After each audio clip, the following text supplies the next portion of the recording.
Hello students, welcome to my channel. तो हम लोग कर रहे थे basic accounting terms class 11th accountancy. तो हमने 5 टर्म्स जो है हमने लास्ट वीडियो में अपनी कर ली हैं। तो आज की हम वीडियो में करेंगे 6th टर्म एसेट्स। ये वीडियो बहुत ही इंपॉर्टेंट होने वाली है क्योंकि इसके अंदर हम बहुत इंपॉर्टेंट टर्म्स करने वाले हैं, that is assets and liabilities. ठीक है, तो एसेट्स क्या होती हैं? एसेट इज ए प्रॉपर्टी और लीगल राइट्स। प्रॉपर्टी यानी कि कोई भी ऐसी आपकी प्रॉपर्टी जो कि मनी टर्म्स में मेजर की जा सकती है, जैसे कि land, building, car, machinery, anything. ठीक है, तो एसेट इज ए प्रॉपर्टी। और लीगल राइट्स, लीगल राइट्स के अंदर क्या आता है अभी मैं आपको बताती हूँ। ऑन्ड बाय बिजनेस, जो बिजनेस की है, यानी कि बिजनेस की ऐसी कोई भी प्रॉपर्टी या लीगल राइट्स जिनको हम मनी टर्म्स में मेजर कर सकते हैं। ठीक है, जैसे कि for example land, building, machinery. ठीक है, तो ये हमारी क्या होगी? प्रॉपर्टीज होगी। तो ये ऐसी प्रॉपर्टीज हैं जिनको हम मनी टर्म्स में कैलकुलेट कर सकते हैं, मेजर कर सकते हैं। तो ये हमारी क्या होगी? एसेट्स। ठीक है, तो अभी हमने बात की थी ऊपर लीगल राइट्स की। लीगल राइट्स में हमारा क्या आता है? लीगल राइट्स के अंदर हमारा आता है पेटेंट। ठीक है, और इसके अंदर आता है हमारा कॉपीराइट, ट्रेडमार्क, गुडविल। ठीक है, तो ये सारी हमारी जो जितनी भी हैं ये हमारे लीगल राइट्स में आते हैं कि इन सब का लीगल राइट्स किसी भी बिजनेस के पास है, जिसको हम मनी टर्म्स में कैलकुलेट कर सकते हो, उसको हम एसेट्स बोलते हैं। ठीक है, तो पेटेंट, कॉपीराइट, तो एक ही पेटेंट कॉपीराइट जो होता है एक ही तरह होता है कि अगर आपका कोई ब्रांड है, आपका कोई फॉर्मूला है, अगर आप उसको लीगली पेटेंट करा लेते हो, उस फॉर्मूले को कोई और यूज नहीं कर सकता। ठीक है, कॉपीराइट का मतलब होता है कि जो चीज आपकी है, जो नाम आपका है, जो जिस नाम को आपने लीगली रजिस्टर करा रखा है, उस नाम को कोई भी और यूज नहीं कर सकता। ठीक है, ट्रेडमार्क भी यही होता है। गुडविल होता है, गुडविल आपकी जो होती है वो रेपुटेशन होती है। ठीक है, गुडविल को समझने के लिए छोटा सा एग्जांपल दूंगी। सपोज बी एंड सी दो शॉप्स हैं, दोनों का ही एक जैसा बिजनेस है।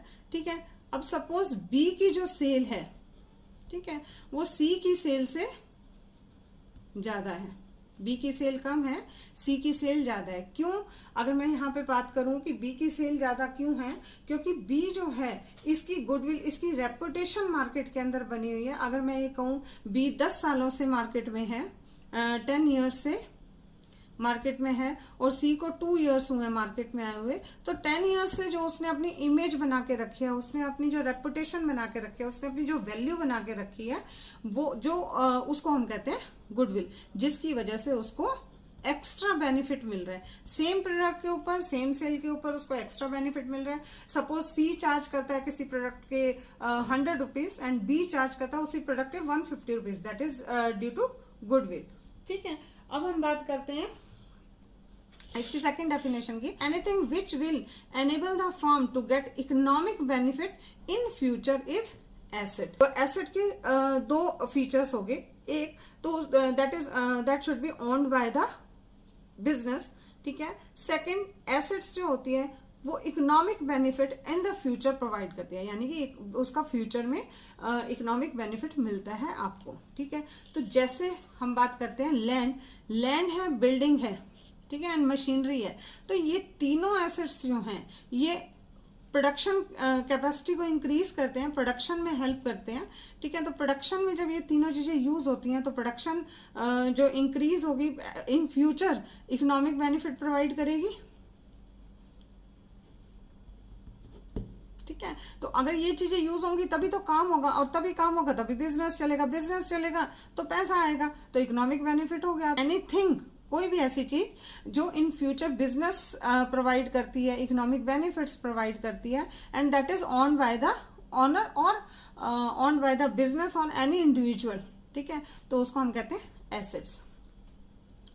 ठीक है, तो एसेट्स को जो हम कैटेगराइज करते हैं 3 पार्ट्स में कैटेगराइज करते हैं। Number 1, non current assets.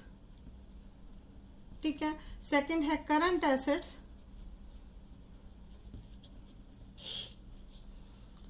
तो 3 कैटेगरीज में डिवाइड करते हैं। फर्स्ट है नॉन करंट एसेट्स, सेकंड है करंट एसेट्स एंड थर्ड है फिक्टिशियस एसेट्स। ठीक है, तो ये 3 कैटेगरीज में हम इसको डिवाइड करते हैं। तो एक एक करके देख लेते हैं क्या होता है। Non current assets, non current assets कौन सी होती हैं?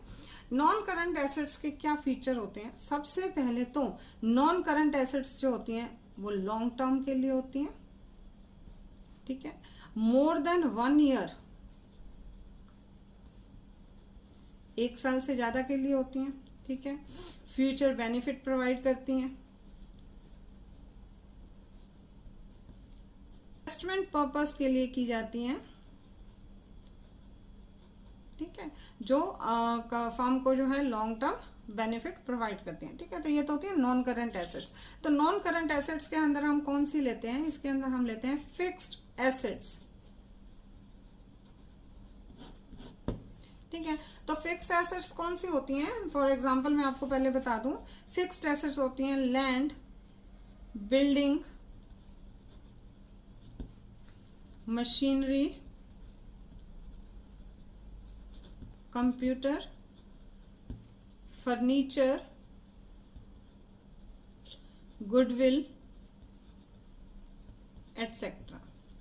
ठीक है, तो ये सारी एसेट्स जो होती हैं फिक्स्ड एसेट्स होती हैं। तो जो फिक्स्ड एसेट्स होती हैं, सबसे पहला तो है वो एक साल से ज्यादा, मोर देन 1 ईयर, 1 साल से ज्यादा के लिए ली जाती हैं फिक्स्ड एसेट्स। रीसेल के लिए फिक्स्ड एसेट्स को नहीं लिया जाता। तो जो भी एसेट्स जो होती हैं रीसेल के लिए यूज होती हैं, यानी कि एसेट ली और 1 साल के अंदर अंदर उसको बेच दी, तो वो एसेट फिक्स एसेट्स के अंदर काउंट नहीं होती। जो 1 साल से ज्यादा तक हमारे पास रहती हैं, बिजनेस के पास रहती हैं, वही एसेट्स फिक्स्ड एसेट्स कहलाती हैं। ठीक है, तो समझ में आ गया होगा। ठीक है, तो फिक्स्ड एसेट्स भी 2 तरह की होती हैं, tangible assets and intangible assets. ठीक है, तो 2 तरह की होती हैं फिक्स्ड एसेट्स भी, tangible and intangible assets. Tangible assets जिसको तुम टच कर सकते हो, जिसको तुम देख सकते हो। Tangible assets are those assets which can be touched and which can be seen. तो जिन एसेट्स को तुम देख सकते हो, टच कर सकते हो, वो सारी टेंजिबल एसेट्स होती हैं, टेंजिबल फिक्स्ड एसेट्स होती हैं। ठीक है, तो अगर हम इसके अंदर कैटेगराइज करें तो ये भी हमारी टेंजिबल एसेट्स है। बिल्डिंग हम देख सकते हैं, टच कर सकते हैं, टेंजिबल एसेट है। मशीनरी भी टेंजिबल एसेट्स है, कंप्यूटर भी टेंजिबल एसेट्स है एंड फर्नीचर भी टेंजिबल एसेट्स है। ठीक है, तो इनटेंजिबल एसेट्स की हम बात करें तो intangible assets are those assets which can not be seen by the eyes और which can not be touched. तो जिसको हम छू नहीं सकते, जिसको हम देख नहीं सकते, लेकिन फिर भी वो हमारे लिए एसेट्स हैं, फिक्स्ड एसेट्स हैं, लॉन्ग टर्म हम उनको यूज करते हैं to increase our production capacity, और जो हमें लॉन्ग टर्म तक इकोनॉमिक बेनिफिट प्रोवाइड करती हैं। ऐसी भी एसेट्स होती हैं हमारे पास जो हमें लॉन्ग टर्म तक बेनिफिट प्रोवाइड करती हैं, लेकिन हम उनको छू नहीं सकते, हम उनको देख नहीं सकते। कौन सी? Like goodwill. जैसे मैंने आपको बताया था, गुडविल क्या होती है कि आपकी जो रेपुटेशन है, उस रेपुटेशन से आपकी सेल इंक्रीज होती जाएगी। अगर आपका बिहेवियर अच्छा है, अगर आपका प्रोडक्ट जेन्युइन है, तो आपकी मार्केट में एक इमेज बन जाती है। तो उस इमेज को हम गुडविल बोलते हैं, और उसकी वजह से आपको लॉन्ग टर्म तक इकोनॉमिक बेनिफिट मिलता रहेगा। ठीक है, तो इसको हम कहते हैं इंटेंजिबल एसेट्स। ठीक है, इसके बाद बात करते हैं करंट एसेट्स की। एसेट्स जो होती हैं उनको रीसेल के लिए या बेचने के पर्पज से ही परचेज किया जाता है।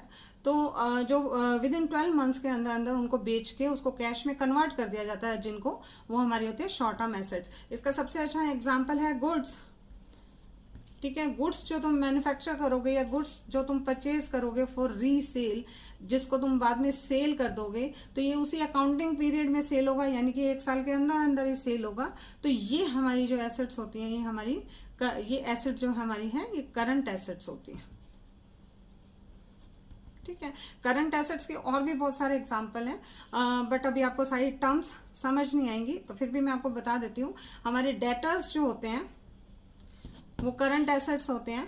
बिल्स रिसीवेबल ये हमारी करंट एसेट्स होती हैं, ठीक है। तो ये क्या होते हैं ये मैं आपको आगे टर्म्स में क्लियर कर दूंगी, ठीक है। इसके बाद बात आती है फिक्टिशियस एसेट की।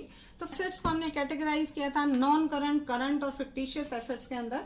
तो नॉन करंट हम लोग कर चुके हैं, फिक्टिशियस एसेट्स मैं आपको बताने वाली हूँ। तो फिक्टिशियस एसेट्स क्या होती हैं, neither tangible nor intangible, tangible भी नहीं होती, इनटेंजिबल भी नहीं होती, बट क्या होता है जो हमारे लॉसेज होते हैं, इंटेंजिबल एसेट्स जो है हमारी लॉसेस होते हैं जो हमने अभी तक राइट ऑफ नहीं किए हैं, not written off in the year in which they are incurred. मतलब कि जिस साल के अंदर ये जो एक्सपेंसेस होते हैं हमारे, जिस साल के अंदर हम इसको लॉस काउंट करते हैं, हम उसी साल के अंदर इसको राइट ऑफ नहीं करते। राइट ऑफ का मतलब होता है कि हमने इसको अपने प्रॉफिट एंड लॉस अकाउंट में एज ए लॉसेस डाल दिया और इनका हमने अकाउंटिंग करके और इन लॉसेस को राइट ऑफ कर दिया, ठीक है। तो अभी हमारा इसका क्या मतलब है, इसका मतलब यह है, मैं आपको एक छोटा सा एग्जांपल बताती हूँ, ठीक है। सपोज ए जो बिजनेस कर रहा है, ए अपने बिजनेस के लिए प्रमोशन करना चाहता है, ठीक है। अब प्रमोशन के लिए उसने क्या करना है, उसने एडवर्टाइजमेंट करनी है, ठीक है।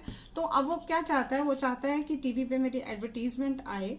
तो उस एडवर्टीजमेंट के लिए वो किसी भी सेलिब्रिटी को अप्रोच करता है। अब वो सेलिब्रिटी आप किसी को भी मान के अपने माइंड में रख सकते हैं।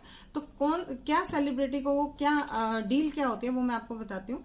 तो एडवर्टीजमेंट के लिए सेलिब्रिटी को वो अप्रोच करता है, ठीक है। अब वो सेलिब्रिटी बोलते हैं कि मैं तो भाई आपकी प्रमोशन करने के लिए 50 लाख लूंगा, ठीक है। तो ये 50 लाख जो है दैट इज माय अमाउंट जिसको मैं लूंगा, ठीक है। अब जो ये एडवर्टीजमेंट है, अब ये जो एडवर्टीजमेंट है, इस एडवर्टीजमेंट का बेनिफिट जो है वो हमें फ्यूचर में मिलेगा।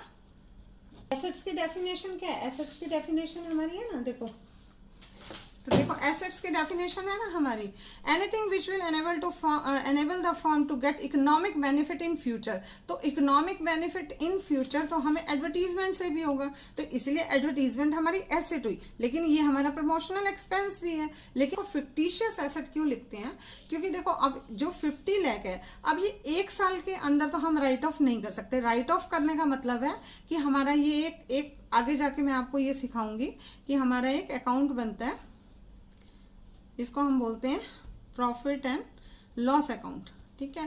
प्रॉफिट एंड लॉस अकाउंट के अंदर हमारे यहाँ पे आते हैं लॉसेस, ठीक है। यहाँ पे हमारा आता है रिवेन्यू, ठीक है। तो रिवेन्यू के अंदर लॉसेस और यहाँ रिवेन्यू, तो यहाँ पे हमारे सारे रिवेन्यू आते हैं, यहाँ पे हमारे लॉसेस आते हैं। तो रिवेन्यू में से जब लॉसेस कम होते हैं, रिवेन्यू ज़्यादा होते हैं, तो माइनस करके हमारा यहाँ पे आता है प्रॉफिट, जिसको हम बोलते हैं नेट प्रॉफिट, ठीक है। अगर यहाँ का बैलेंस आपका बचता है, यानी कि लॉसेस ज्यादा है, रिवेन्यू कम है, तो हमारे यहाँ पे आता है नेट लॉस, ठीक है। तो इस तरह से अकाउंट बनता है। तो जब हम किसी भी साल के अकाउंटिंग किसी भी साल के फाइनेंशियल अकाउंटिंग के अंदर, इसके अंदर अगर हम यहाँ पे एडवर्टीजमेंट एक्सपेंडिचर, ठीक है, लिख देते हैं, तो रिवेन्यू में से माइनस हो गया, यानी कि हमने इसको राइट ऑफ कर दिया। तो इसको कहते हैं राइट ऑफ करना, ठीक है। तो ये हमने राइट ऑफ कर दिया, ठीक है। अब क्या है, हम 50 लाख को इकट्ठा राइट ऑफ नहीं कर सकते। अगर हम इकट्ठा राइट ऑफ करेंगे तो फर्म हमारी लॉस में जा सकती है, ठीक है। कोई भी बिजनेस लॉस में जा सकता है। तो बिजनेस क्या करता है, इस 50 लाख को पार्ट्स में डिवाइड कर देता है। जैसे 50 लाख को 10 लाख, 10 लाख, ठीक है, 10 लाख, इस तरह से 5 पार्ट्स में इसने डिवाइड कर दिया, ठीक है। तो ये 5 पार्ट से इसके डिवाइड हो गए। तो फर्स्ट ईयर में सिर्फ 10 लाख, यानी कि सिर्फ इस पूरे 50 लाख का एक पार्ट ही हमारा राइट ऑफ होगा, बाकी हमारा राइट ऑफ नहीं होगा। तो सेकेंड ईयर में अगला 10 लाख होगा, थर्ड ईयर के अंदर हमारा अगला 10 लाख, यानी कि पूरे 5 साल तक हम इसको राइट ऑफ करते रहेंगे हर साल 10-10 लाख रुपए। ठीक है, तो अभी हमने क्या किया था, लॉसेस नॉट रिटर्न ऑफ। अब अंदर हमारी फिक्टिशियस एसेट क्या हुई, हमने 10 लाख रुपए तो इसको पे कर दिए, राइट ऑफ कर दिए, बाकी के हमारे जो 40 लाख रुपीज हैं, ये 40 लाख रुपीज अभी तक हमने रिटर्न ऑफ नहीं किए हैं। तो इस 40 लाख को, क्योंकि इसका हमें फ्यूचर इकोनॉमिक बेनिफिट मिल रहा है, तो इस 40 लाख को हम फिक्टिशियस एसेट्स काउंट कर लेते हैं। ठीक है, तो इसको हम फिक्टिशियस एसेट्स मान लेते हैं। तो अब जब अगले साल यानी कि next year, next accounting year के अंदर जब हमारे अकाउंट्स बनेंगे और हमारा अगला 10,000 और हमारा अगला 10 लाख जो है वो राइट ऑफ होगा, तो अगले साल के लिए हमारा फिक्टिशियस एसेट कितनी रह जाएंगी, 30 लाख की। ठीक है, तो आई होप आपको समझ में आया होगा एसेट्स का पार्ट। तो बहुत इंपॉर्टेंट पार्ट था, बहुत इंपॉर्टेंट, क्योंकि इसमें से पेपर में क्वेश्चन आता है, तो इसको बड़े अच्छे से करना।